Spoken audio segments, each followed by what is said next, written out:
she was the first representation of an independent woman. She did everything. It was just how it was. Is the example that I had. So I always knew that no matter what happened in my life, I'd be able to hold it down for myself because my mum was that example.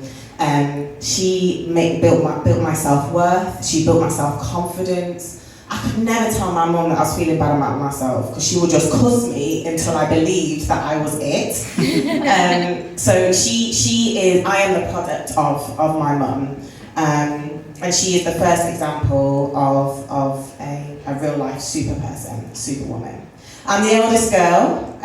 Me and my mum joke about being the trial and error kid. But I have it written in Samuel that I'm her favourite kid, so she actually said that. So, we're very close, me and my mum, and I think that's because we are very similar. As a kid, she would find me in her wardrobe, dressing up in her Sunday best, bossing my little sister around as we get ready for our shows. Now, our shows would last about 3 hours, and my mum would still be encouraging me, standing ovation, encore, and then she enrolled me into a dance school from 4, and then my love for performing just grew from there. My mum never made me feel small. She never told me I was too loud, and she championed my dream. At 12, my mum and I received a letter offering us a scholarship for a theatre school. At that time, I didn't know what a scholarship was. It was quite a big word for me. And she told me that basically someone wanted to pay for me to go and train to be an actor. And so I think knowing that someone believed in me enough, in my talent, to pay for me to go and train, it just kind of, it boosted me. It made me believe in myself a little bit more. And I just threw myself into it. I was over the moon. The thought, and then I was 15 when I finished year 11, because back in the day you didn't have to stay on and do everything else. And I just knew that I didn't want to stay in the institution anymore. I wanted to go out and just live life. So I got a job at, wait, can you guess? How can I take your order? Is that medium or large? No, we don't do Pepsi, it's Coke. Drive on to the next window, please. McDonald's. I was the best on the drive-through, you best believe. And I met my best friends at McDonald's, man. We'd be flipping burgers because they'd always put us in the back because we were too loud, singing Beyonce. And I remember my sister used to cuss me because she'd be so embarrassed that I worked at McDonald's until she wanted a free double cheeseburger. And then all of a sudden she was pulling up at the drive-thru.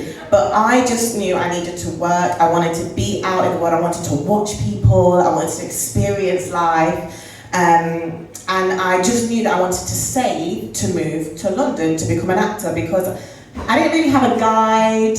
From Nottingham. There wasn't really many famous actors doing it when I was there. I didn't have a mentor to say, this is what you have to do, this is what you have to do. I just thought, go to London, become an actor. So I saved all my money and I went to London.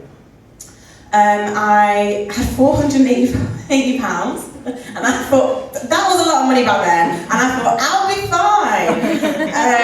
My mum was like, okay, see you in a month. I did everything I could because I had this belief that I was going to make it. I remember Googling drama in London, and it came up with this place called the National Youth Theatre of Great Britain. I was like, sounds like the place for me.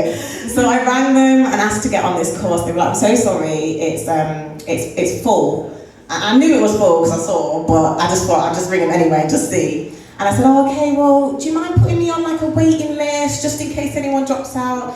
So I was just waiting sure it's an in-demand course, like not many people drop out, so I'll put you on a waiting list and we'll see what happens.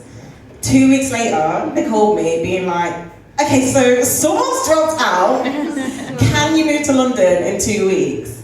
I said, yeah, sure, babes. £480 on my bag, moved to London, joined the National Youth Theatre of Great Britain, and I was in London, that was it. Sleeping on sofas, doing everything you need to do to hustle, to stay afloat, and I loved it. I threw myself into becoming a professional actor, it's all I wanted. I went to castings, I went to see as much theatre as I could just to be around like creative people. I got involved in so many unpaid projects just so that I could be around the buzz until one day I just bit the bullet. Because the thing about this industry that we're in, you could be the most talented person in the room, but sometimes it is who you know, and sometimes it's being at the right place at the right time.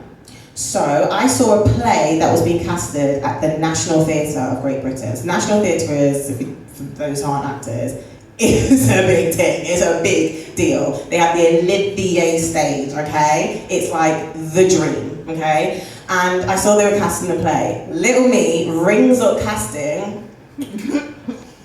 Hi there, can I speak to the head of casting, please? They were like, who's this? I said, Shanice James Davis, starring one in Castle of Nottingham. What do you mean? They were like, alright, pass me on to a lady called Wendy Spon.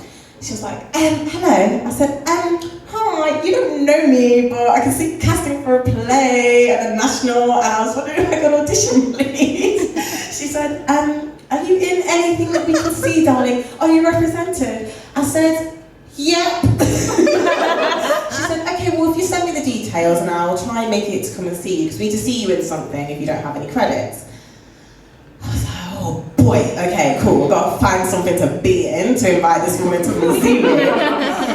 I don't know if you know this show called Whose Line Is It Anyway? It's an old show, right? And it's a live improv show. So basically, the whole show is improv and you've got a live audience. There was one in this basement theatre in Angel in North London. Basement theatre, no windows, like 30 people max can be in there. And I was like, please let me be in the show. I need to be in something to bring this lady to come and see me in.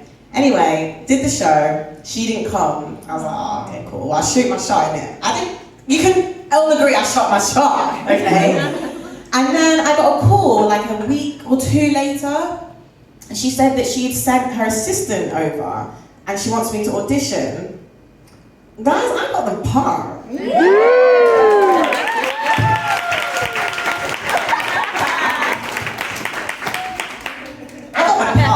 Because I backed myself, I believed in myself, maybe said a couple of white lies, but I followed through, got represented, and I was 20 years old when I was on the Olivier stage playing a lead role. It was just one of the things that and that was my first professional theatre gig, and I got a taste for it, and I was not looking back. I was like, this is it for me. I made my own luck. I fought for myself, I believed in my ability, and I believed in myself. A year before, I was flipping burgers in Mackey's, singing Beyonce, my best friend. Next minute, I'm on lead stage, playing the lead on Olivier stage at National Theatre. I fell in love with acting and being on stage. And being in London, I was falling in love with what that was doing to me as well, because it's hard, man. It is hard. It wasn't an easy ride, but the difficulties I faced, it kept me grounded, it kept me focused. There's a quote. Oh wait, 1 second, I've got the picture. Hey! Look at baby Shisha! She's so cute! I was living my dream. Oh my God. Yeah, man. Wow. How many years ago was that, babe? 2000, I was 20, I'm 29, 9 years ago. Wow. What show was it? So, yeah, so there's a quote that I love, and it helped me when I was in London. Because being an actor, you face pretty much rejection all the time, and you get like a yes, and then you get no, and then you go yes, and then you get no. People, a lot of young people ask me like, what does it take to be an actor? It takes thick skin, self-worth, and self-belief. It really does. So the quote that I love, it says, if you live for validation, die from rejection, and measure yourself against external things, you'll have no solid foundation in which to grow, so dig deeper roots. And that's what I did in London. I was pursuing my dreams and in London, and it helped me dig to the roots in who I was. So, we move on to Act 2. My baby tumour. So I called it my baby tumour, and you'll see why when I show you the pictures. One sec. There we go. So life was going good, you know, guys. Life was going good. I booked 2 of my biggest television credits, Crossfire, which you can find on BBC and BritBox, and Casualty, which brought us here. And I just married the boy of my dreams, who makes my heart hurt with how much I love him. And we survived a whole pandemic, y'all. So life was good. We were good. And then I got really sick, like really sick. I was away filming in Spain, and I just started to feel very bloated. I thought it was from all the pizza, pasta, and paella I was eating, to be honest. But it turns out it was not that at all. So I had a tumour growing on my ovary, and it was growing really fast. Let me show you. So I don't really show pictures of me in hospital. I was just telling girls, I don't show myself in hospital. I don't really show myself crying or anything like that. It's just not really my flex. But you can just imagine when someone says that you've been through cancer, you can just imagine that it's bad. So I'm not going to go into all of it. But this was when my symptoms first started. So like, there's my little baby tumour. And we did think we were pregnant, which is, there's a bizarre thing that happens to your psyche when you think that you might be housing life and then actually having to face something that is going to make you possibly infertile. So anyway, and then there's my baby tear still growing. I remember sending that picture to my girls in the WhatsApp group with no caption. And they were like, I'm like, jokes, cancer. Anyway, and this was when I was finally admitted to hospital, and I was in there, and that's how big it was. So my tumour grew to 30 by 30 centimetres before the doctor actually even thought, I want to take this so serious. So I was diagnosed with something called mucinous ovarian cancer, which is a rare form of ovarian cancer. I was diagnosed at 27 years old in May 2022.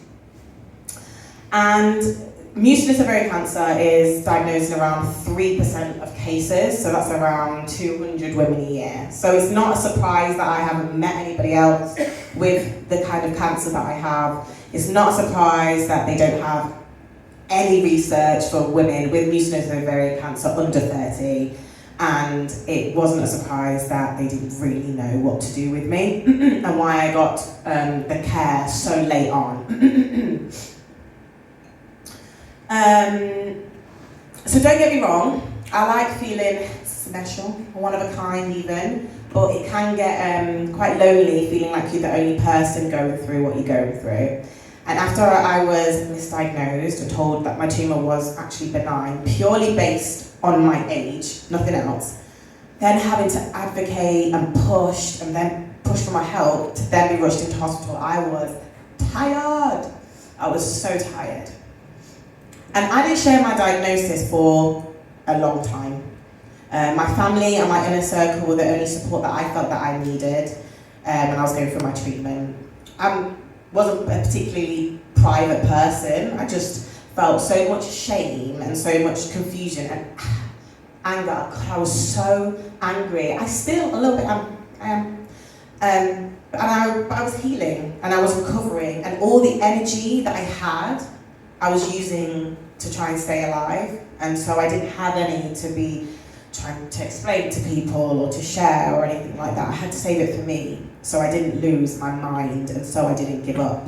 Because Lord knows there were times in that hospital bed where I wanted it to be the end. In May 2023, I celebrated 1 year being cancer-free.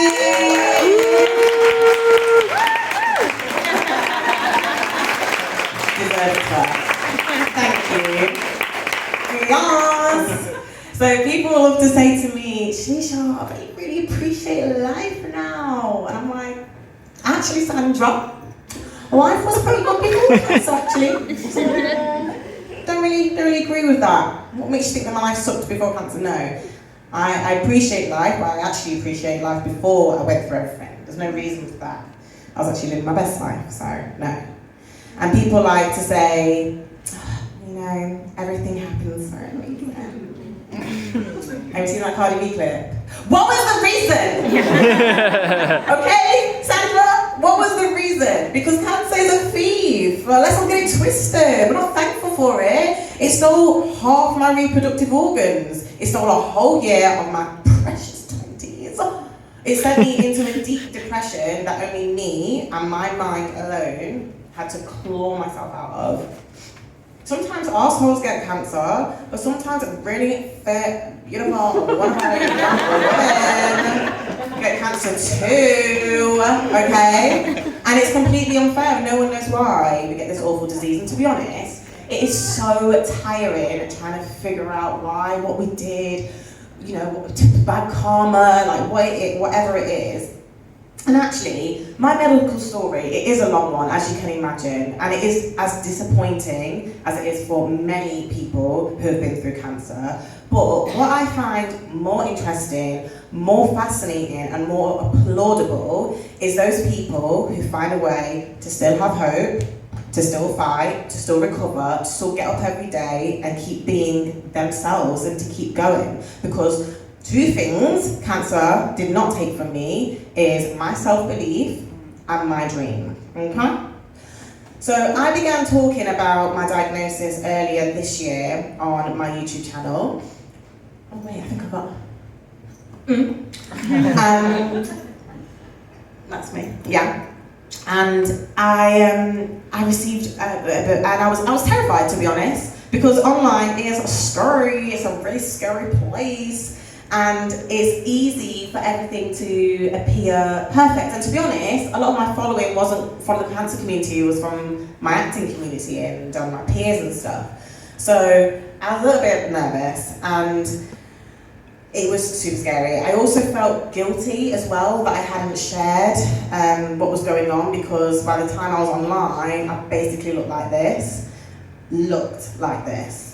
And I was worried that people, I don't know, just would have their opinions, but it was a truly dark part of my life, cancer, and I'm not really into trauma porn, it's not really my thing. And plus I was so angry and so inconvenienced by the cancer that I didn't really feel like it deserved any airtime. But once I did share, I was greeted with, surprise, surprise, so much love, so much acceptance, not only from my friends and my peers and people that knew me, but from this huge community of people who knew what I was going through and were going through the same thing. There is something so bizarrely wonderful about meeting or talking to another person who has been diagnosed with cancer and instantly feeling understood, instantly feeling heard, instantly feeling welcomed in. You don't really even have to share much, you just have a no. And I'm so glad I shared my story.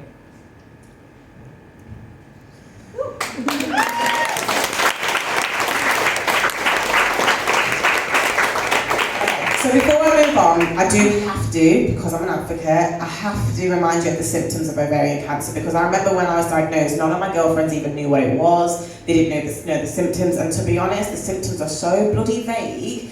That is why so many people are misdiagnosed. That is why so many people are getting later and later diagnoses and are dying because they don't know and because people don't take it seriously. So it's bloating, which was mine, as you could see.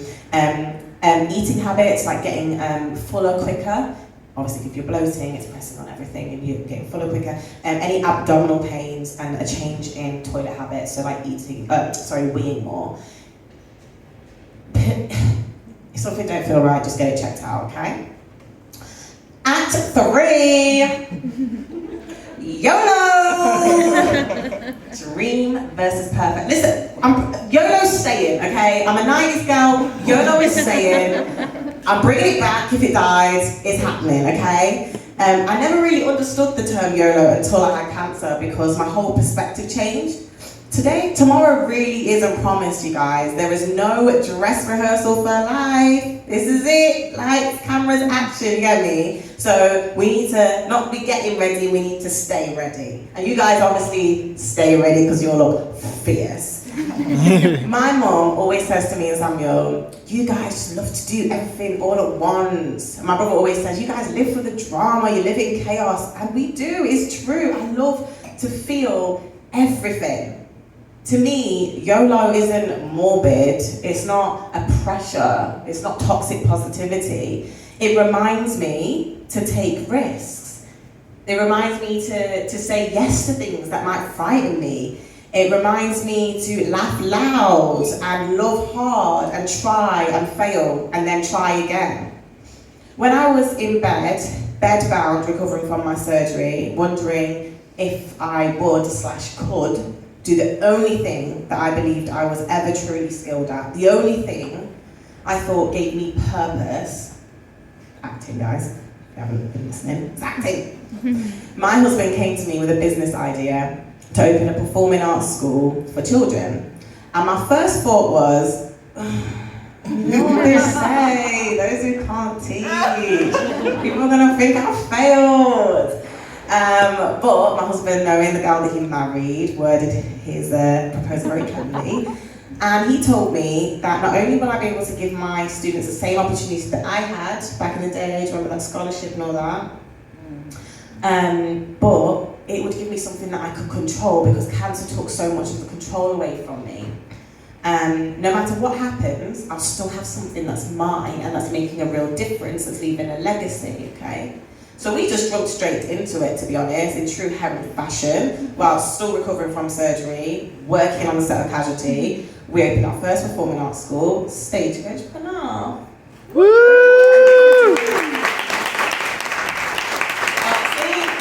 Hi guys. Okay, so we love it. I freaking love being a principal and having my own school. I never thought I'd go into business. It's just not something I ever thought I dreamed of for myself. I left school when I was 15. I just wanted to act and be on stage. That was my dream. That is my dream, to be an actor.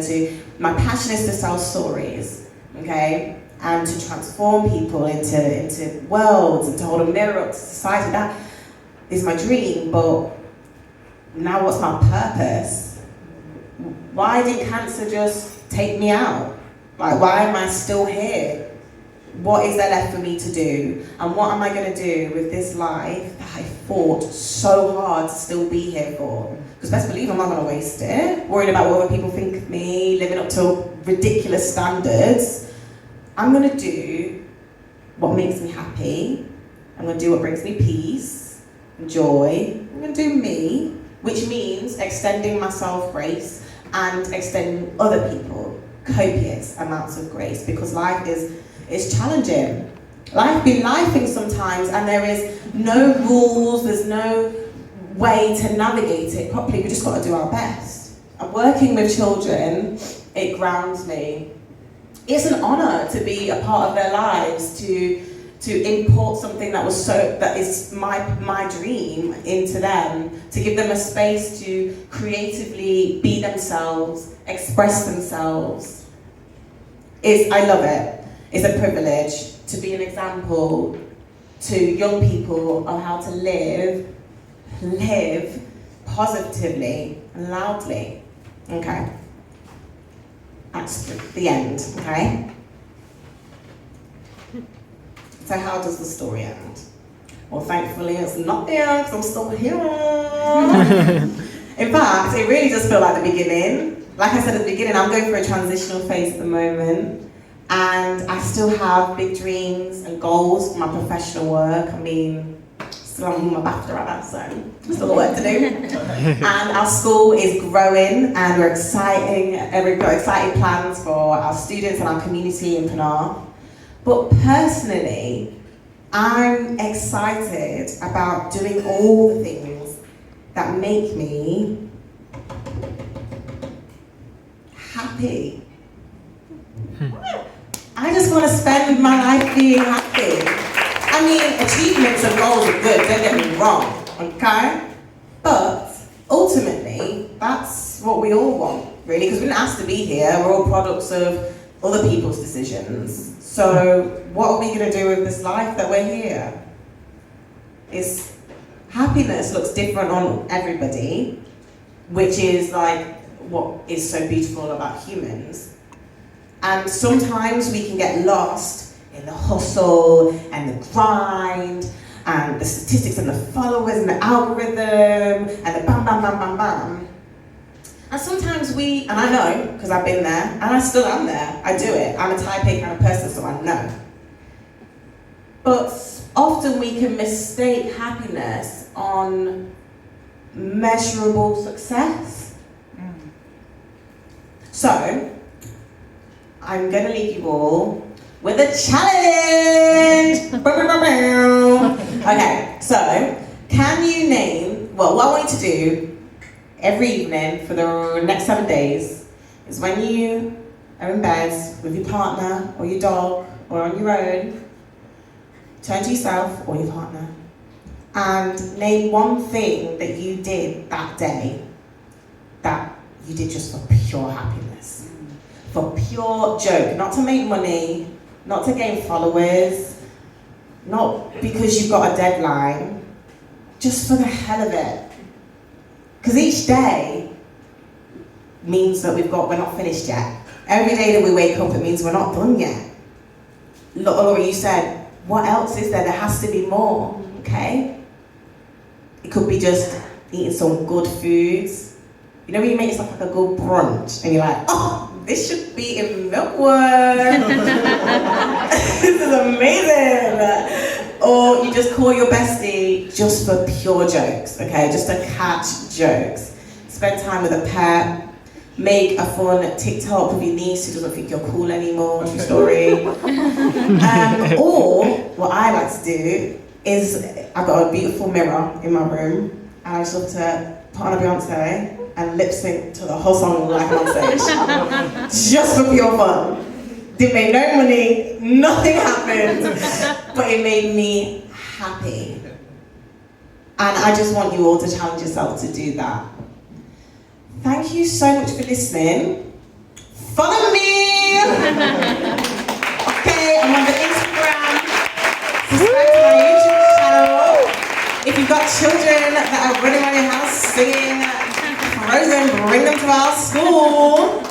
But also, more importantly, connect with me in person. Come and get a hug. Come and get some encouragement. Come and get some love. And yeah, that's it. Thank you, guys.